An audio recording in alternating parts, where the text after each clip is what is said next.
Well, hello everyone. I'm really delighted to welcome you all today to TNC's latest podcast on the topic of how best to procure your future network and telecom services. Should you renegotiate with your incumbents or use competitive tender processes? I'm John Waterhouse, CEO of TNC, and I'll be your host for the next 20 minutes. As I'm sure everyone joining knows, TNC is the UK's largest independent network and telecom strategy and sourcing consultancy, supporting over 280 major UK and multinational companies, helping them to get the best possible commercial, technical, and operational results from all of their network and telecoms solutions. So I'm really delighted to welcome our special guest today, Karl Walton.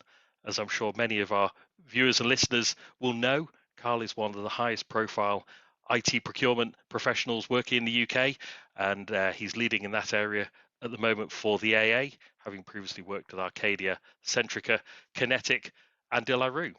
During that time, Karl has led the development and execution of some really market-leading procurement strategies across a really broad range of IT, network, telecoms, and mobility services, and faced into an awful lot of technology and operational transformations. And of course, every procurement person's favorite thing, delivering lowest lifetime TCO. So, Karl, it's a pleasure to talk with you today. Would you like to say hello? Hello, everyone. Pleasure to be here as well. Thanks for the invite, John. I'm glad you got the white shirt memo. Yeah, I had to do that. Absolutely. Nothing on underneath, but perfect. Me too. So today's topic, it's a cracker. As I said, how best to procure your future network and telecoms services, and critically, should you be looking to renegotiate with your incumbents or use competitive tender processes? So not only it's a really interesting topic, but it's also really timely. You know, as our regular viewers and listeners will know, TNC, we've been talking about a revolution sweeping through the network and telecoms market. You know, there's some really transformational technologies coming into the market. So we're talking SD-WAN, we're talking SASE, we're talking 5G, we're talking cloud-based contact center and telephony services. And these are racing into the market to meet some really fast-changing demand for services to enable and support business change. And of course, these new revolutionary technologies and the use cases they're arriving to meet, they're coming at a time of unprecedented economic challenge. Hey, let's mention the pandemic at this point as well. So finally. Yeah, you know, for a lot of organizations, a really strong focus on cost, and at a minimum ensuring transformation is achieved within budget, very often delivering cost savings. So with all of that context, it's no surprise that developing the most effective procurement strategies is absolutely critical to addressing these objectives. So that circles us right back to where we are today and why we're so pleased to have Karl join us. What we really want to get into today is how to develop those most effective procurement strategies. How, as an organization, can you work your way through some pretty challenging questions to reach those sort of optimized objectives? And luckily, we have Karl on hand to guide us. So we're going to look at three questions. The first question we're going to look into is the main pros and cons of the different approaches available: renegotiation, retender, etc. We're going to look at the key steps organizations should take when developing the strategies, and then go finish up with some takeaways for our viewers and listeners. So, Karl, I've done enough talking. So, if we may look at that first question, what do you see as the main pros and cons of renegotiation, retendering services when you're facing into a complex technology procurement process? Sure, John. Well, first thing I would say is it's very situational to your business and the services that your business is consuming. You're considering renegotiating with incumbent vendor or going to tender and going to market, and also the type of business you are. Because if you're a private, privately owned business versus a public sector business, for instance, you may have different policies, processes, things that you have to do and have to comply with. That means that actually a straight renegotiation and direct reward with your incumbent is off the cards before it even began. So, you know, again, very, very situational.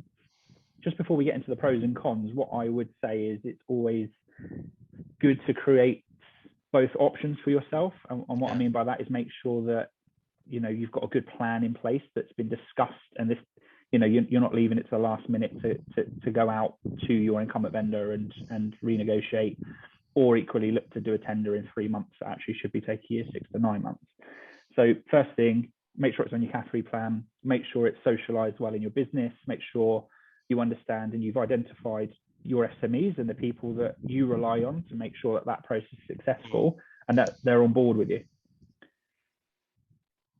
Yeah, it's really interesting. I mean, I sense the phrase stakeholder management heading quickly towards us, and the need, presumably, this isn't just something as a procurement leader, you can sit at your desk and make those decisions. You've got a lot of stakeholders you've got to align around your strategy. Yeah, and what I'd say is, every business is on a big transformation of some kind at the moment, digitalization, data. There's lots of really, really big key, I guess, technology challenges that every business is facing into at the moment, never mind the pandemic for a second. So everyone's time poor. So you've got to think about what the most efficient thing is. And I think, talking about pros and cons of a renegotiate versus a tender, well, tenders take time and they take costs. Yeah. And they need a lot of feed in from key SMEs, whereas renegotiating can be a much quicker, 3 to 6 month process rather than a 6, 9, maybe even 12-month process, depending on the size of the service that you're renegotiating. And presumably, when you talking about that category planning, no procurement professional listening to this podcast has got time to retender everything. So you've got to make some tough choices, right, about what you've got time to go after, where you're going to get presumably the most bang for your buck. Is that the top line question? Yeah, I'd say as well. It's about where's a lot of procurement teams, particularly greenfield procurement teams, are very lean. So versus what you're going to do in house versus what you might outsource, for instance, you need to look at the best way of executing and getting the best outcome that you can for your business for that particular procurement. So this is for me, and by the way, I'm absolutely not sponsored by TNC. This is where companies like TNC come in really useful from my personal experience, because one, you can give us market rate instantly because you're leveraging lots of different data sources and servicing lots of different companies in different sectors. I can come to you, and if I'm in a renegotiation situation, I can get the benchmark I need without having to go through all the rigmarole of a tender. So that's really, really powerful. Yeah, I mean, you talk about that sort of the sort of planning question and thinking about sort of market rates and potentially getting SME engagement. I presume one of the challenges when you're creating your category strategy is if you knew at the start what you knew at the end, you might plan things a little bit differently. That, hey, if you'd known there was 20% to come out of that contract or a real transformational solution outcome, you'd have definitely prioritized tendering that service. Whereas another one, you thought perhaps there were more benefits than turned out to be there. So I guess that SME input, is that helping you kind of bring forward some of that intel so you can plan more effectively? Yeah, I think even if you do just go down the renegotiation route, you've got to do that bit of due diligence and that analysis internally to understand exactly what the business has in store for those services, those technologies. Because what you don't want to do is just entering into another 3-year deal on a like-for-like basis, and then you find out 5G is going to revolutionize your business. So you need to have that market insight and that operational insight from wider stakeholders than just IT. So if I took the AA where I work now, for instance, so we've got 2 kinds of devices in our road patrol vehicles, from ruggedized devices to mobiles. The data network is absolutely critical to the operation of the business. And thinking about changing vendor is, there's lots of complex things that you have to consider. Like, if you were to swap SIM cards out, it's not just as easy as posting a SIM card out to your patrol at their home address and then plugging it in. Unfortunately, it can mean taking that vehicle off of the roadside for the day, or for a few hours at least, and disrupting operations. So it's a really interesting point, and presumably, therefore, I'm just thinking about how that sort of feedback loop works with your stakeholders, because I'm guessing, I don't want to put words in your mouth, as the procurement leader, you've got to take your stakeholders with you on the journey. Yeah, but you've also got to bring intel to them and help to guide them through the right thought processes. So, but presumably, you can't you can't take a service to tender that the your stakeholders don't want to take to tender, but equally you can't just renegotiate something they want to desperately get rid of. So Absolutely. how do you square that particular circle? I think, to be honest, I think you just, again, it's situational to your business, because hopefully the business that you're working with and the stakeholders you're working with have a technological strategy. So hopefully they understand what they want from this service, and they're thinking and they're doing the market analysis, alongside at the point that you've put it into the category plan. Yeah. And what I'd say about category plans is you don't just plan them at the beginning of the year and they just go off merry and execute them. You're constantly talking about them, and they can change. It's absolutely fine. Absolutely dependent on resource availability and key activities and strategies of the business and objectives of the business. You need to be able to flex and adapt to that. But certainly with technology, it just moves so fast. Well, I was going to say, what are the bits of feedback we're continually getting from customers? Yeah, you're absolutely right. The technology is moving at a really an amazing rate, far faster than it ever has done. But also business circumstances is changing incredibly quickly as well. I mean, we're seeing at the moment a spate of private equity buyouts. We're seeing, obviously the pandemic changing business models. You mentioned digitization. There's so many waves of change hitting businesses. That category plan, that's got to be a living document, right? That's got to be a pretty dynamic strategy. Absolutely, yeah. So it has to be flexible, and has to continuously evolve. In a sense, you have to keep talking about it. You have to be reassuring that and restating with your key stakeholders and your senior leadership that those things are still the priority. They're the things we're going to project manage the heck out for you. These things we're going to outsource, so these things we're going to park till next year because they're not as much of a priority. They're not going to deliver us as much value. Could we talk about a slightly duller topic for a second? But I know one that's close to your heart. We've spoken many times about it over the years. Not just my dress sense, which of course is magnificent, right? Possibly. Well, it's the same as mine. So, yeah. Or is it my rubbish headset? One or the other. Data. So, the criticality of data, again, think about those strategies, think about those plans. Even something simple, you talked about greenfield procurement teams earlier, even something as simple as knowing what's out there, knowing what your contract landscape looks like and so on. That's presumably a pretty challenging environment for a lot of procurement people.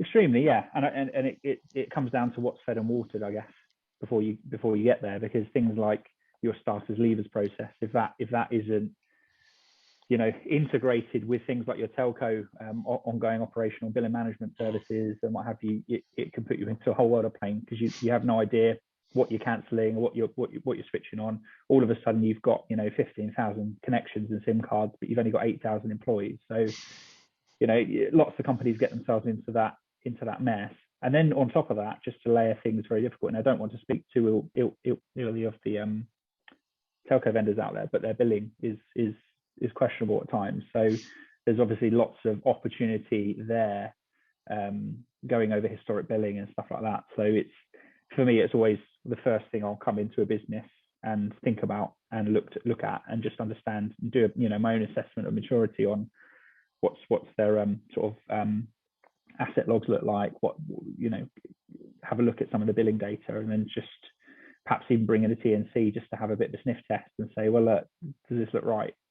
We've got 8,000 employees. Does this stuff look right? How are we using it? No, often is the case. All these things are zero billing and we're not using. We're not using it, and you're paying a connection every month. So, and presume, I mean, this, you're absolutely right, and having that strong foundation to work from. If you haven't got that data out, well, what are we spending, or where are our contracts up to, or so on. That's you can't do any of the other things well without that firm foundation. No, it's your requirements, isn't it, essentially? Yeah. So you can't go to market, you can't credibly go into a negotiation if you don't know what you need. Yeah. So for me, it's the challenge isn't negotiating with the vendor and getting the best deal. It isn't going out to RFP and managing all the data that's coming back and necessarily managing the SMEs. The biggest challenge is making sure you're going out with credible information. You know what you want. That's always a challenge. And it's not just a telco service thing. It can be in software, it can be in hardware as well. It's making sure a business has enough time and has put enough thought into what it is they want and what the outcome is and what they want to achieve. And rather than being, there's always a term in procurement around, you've got almost like a prescriptive or a conformative statement of requirements versus a performance-based. And actually, it's good to lean towards those performance-based, because then you're actually challenging your stakeholders. Say, well, what's the outcome you want? Is it reducing your what do you say? Yeah, no. So you're just hitting some really interesting topics. Yeah, because I guess we talked earlier on about you as a procurement leader, you've only got so many hours in the day, so many things you can go after. But presumably the same is the case. As these technologies are becoming more complex, you need you're not an army of one. You need your stakeholders around you.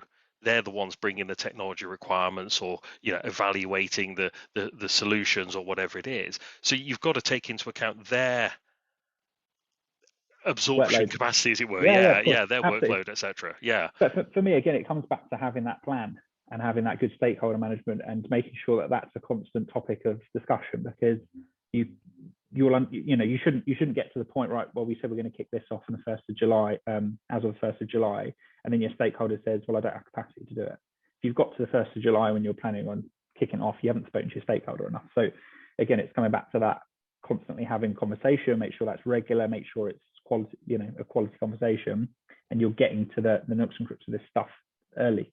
Yeah. You're fleshing out what the expectations are and what you need as inputs to do a good job.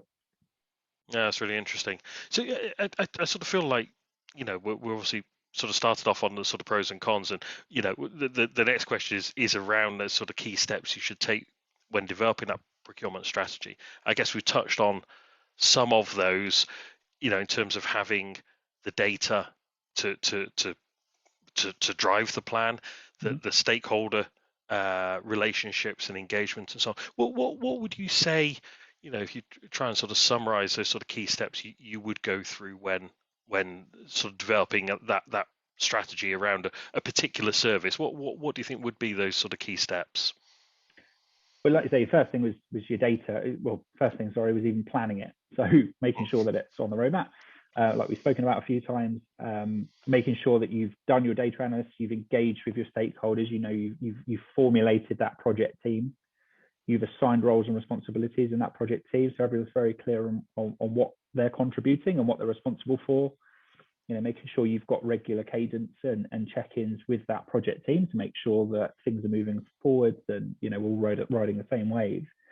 I think when you've got to that point, and you've got to a point where you've got a skeleton of requirements together, you need to think about the governance that goes behind those requirements, and that's probably a good time to start engaging with senior stakeholders to get them to poke and challenge those requirements, to make sure that the scope's correct and the underlying assumptions are correct and aligned to business thinking and strategy, because sometimes that stuff doesn't filter down to the people that are obviously working on it. So absolutely have some stakeholder challenge, be open to that, and be willing to take some of that, I guess.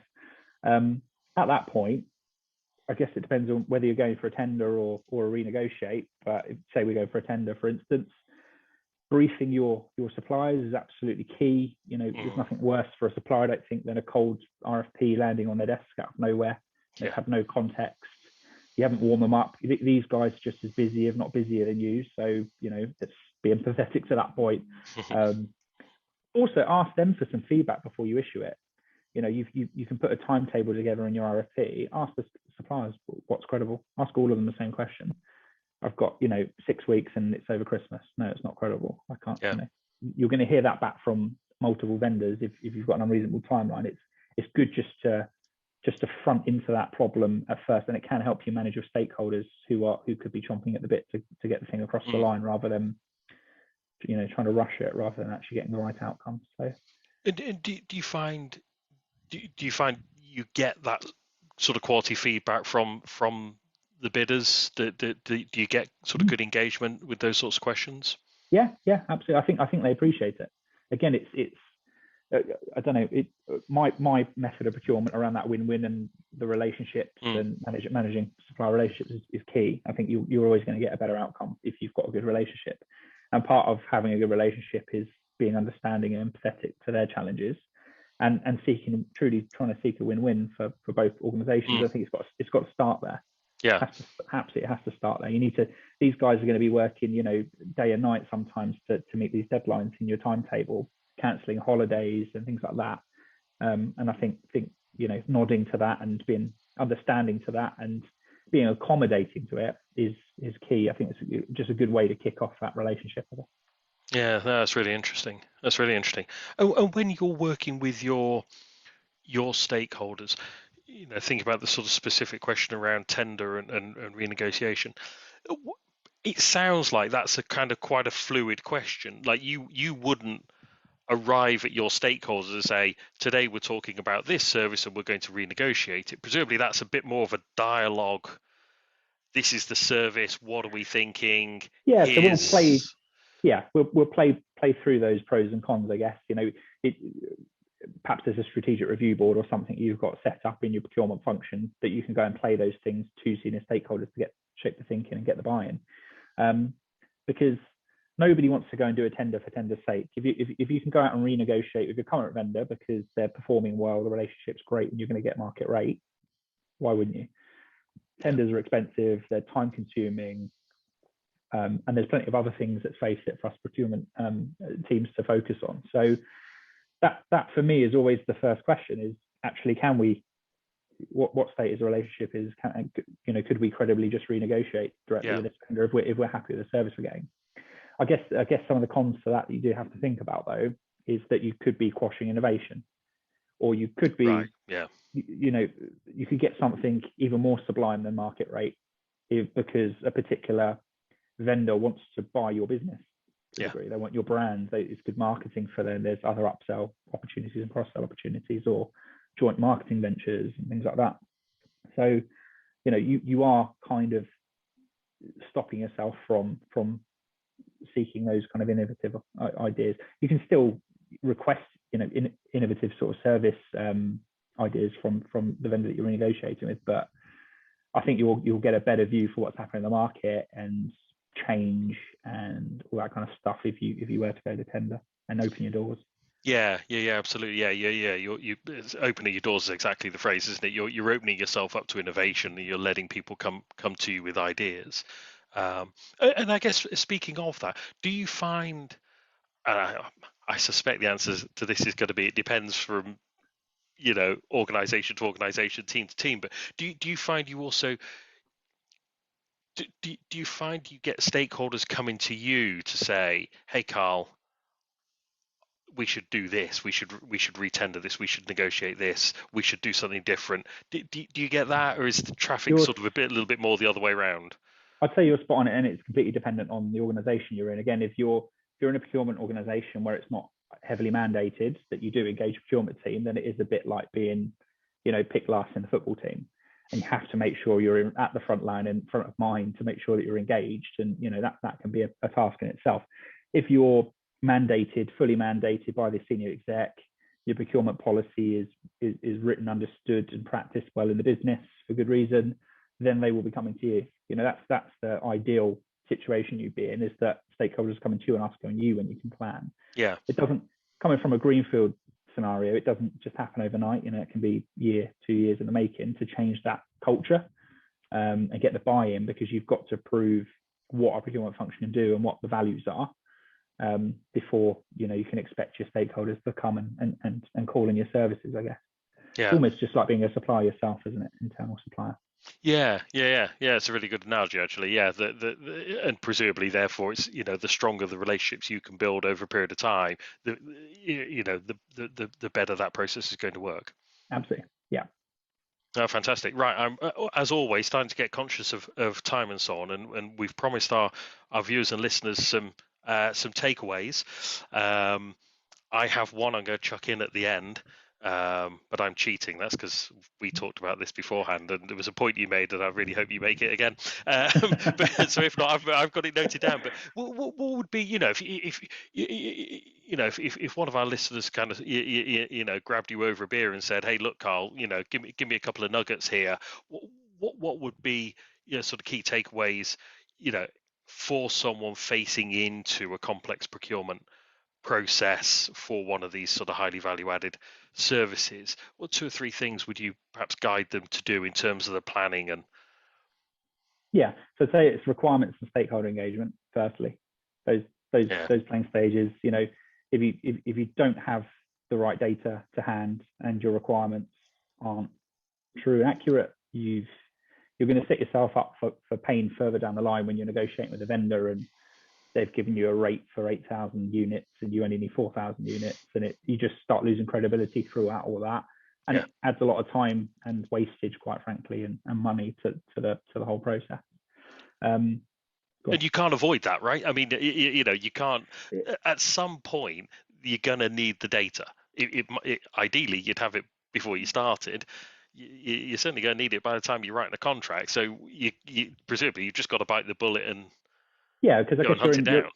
You're in a dangerous place, because you could either over purchase or under purchase, and neither of those things put you in a good place. You over purchase, and then you've got minimum commitments, as some of these vendors do have in the contracts, that you're never going to meet. Yeah, you're going to be stuck with them for 10 years instead of 5. And you under purchase, and then yes, you can always purchase more, but you probably lose the ability to negotiate a better rate for those things. So it's not a position you ever want to be in.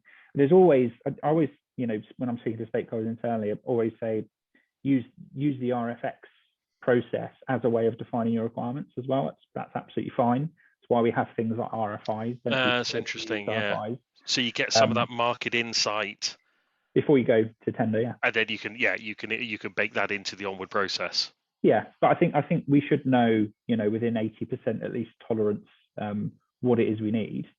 And then it should just be fine tuning, perhaps around those technology innovations or things we just don't know about, or perhaps our data is in such a bad place that actually we'll use one of these vendors to do some data cleansing for us as part of the process. You've just got to go into it with your eyes open. But that sort of open engagement model, that sounds like that's a bit of a signature move for you. That sort of, you're almost co-opting the bidders to help you get not just a bid, but to help you get to that optimized result. You're getting them to bring some ideas or even some resource to help you optimize the process. Yeah, and it's in their interest. Is again opening your doors and just saying to a degree, so that you're not showing your hand too much. But these are the things we struggle with. It's not going to be new news to them. They're going to have come across many businesses which have had the same struggles, and 9 times out of 10 they've probably got a solution to it. So it's as long as you're not showing them what's on your bit of paper whilst doing that and putting yourself in a worse negotiation position, then you should share that. And it's probably quite an interesting addition to your evaluation criteria of, hey, well, I went out and talked to four bidders.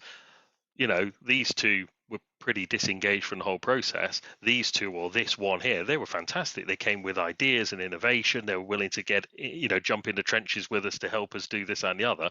Presumably, you're learning a lot about your bidders through that process as well. Yeah, I think you are. I think you've got to, again, err on the side of caution, because in that process, you could have a really bad sales and bid team, but then you'll have a fantastic service management team when you're in. That's what matters. Yeah, is as soon as you're in and making sure you've got a good service wrapper and you've got a good account team, because services, you can go and engage with big technology providers. If you've got a rubbish account team around you, you're going to think the service is rubbish, and that you're not going to have a good impression of that business.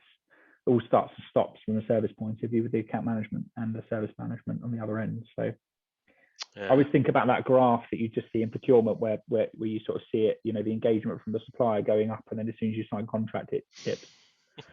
And a lot of that's down to putting the contract in the drawer, not looking at it yourself, and not managing the supplier and managing that contract. Absolutely.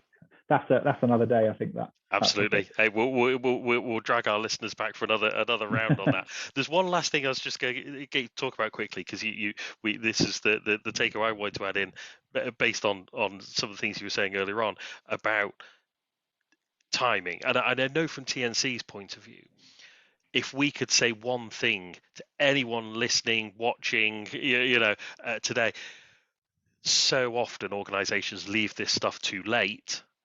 When you leave it too late, the best strategy in history isn't necessarily going to get you the best results. I know you've had experience of that. I know it's something you care about probably just as much as I care about it. Yeah. But your timing's key, right?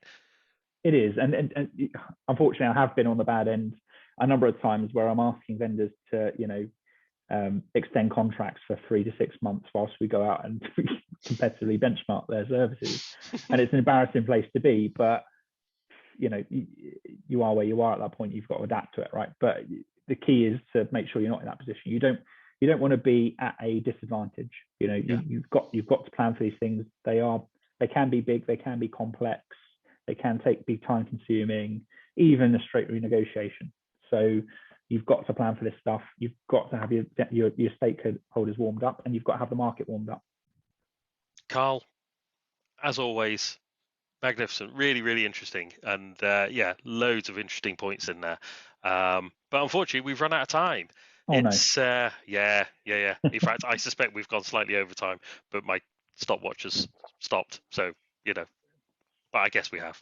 But it's all really, really interesting stuff. What's that? Time to go on your holidays. Exactly, Time to go on my holidays. This is the last thing for the pleasure of our viewers and listeners. This is the last thing I'm doing before getting in the car. So it's been really, really interesting. Though, thank you so much for joining us today. Thanks for the invite. It's great. Yeah. No, great pleasure. And hey, you shared some great stuff. I'm sure our viewers and listeners will be will find lots of nuggets in there. So and thank you to everyone for watching and listening. Please do let us know any questions you may have about this or any other network and telecoms topic. You can get in touch with us through our website, networkcollective.co.uk, or any of the usual social channels. And we look forward to talking with you again soon.